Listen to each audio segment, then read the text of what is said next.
Hey guys, what's up? We are back with new unboxing video. This time a new MacBook M1 Air, and I recently purchased this device as my daily driver. I'll be doing my software related and coding related stuff on this PC. So let's unbox this. So guys, I went for 16 GB variant. This is a space gray M1 MacBook Air, and 16 GB because I usually run emulators for my application deployment, so I thought it would be best going for the 16 GB variant.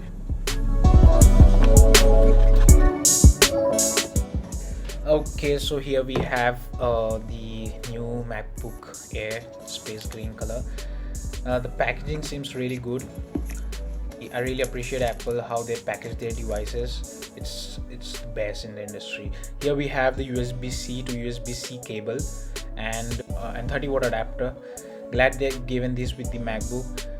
Knowing the history, they are not providing any adapters for the iPhones, and glad they've given with this. They are providing it with the MacBooks.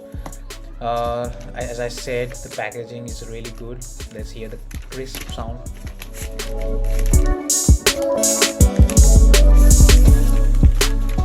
It feels really light in hands. I mean, wow. Okay guys, so I have booted the device and it is ready to be used. I'll be posting a lot of new content from this new device, so stay tuned with the channel. Thanks for watching. I'll see you in the next video.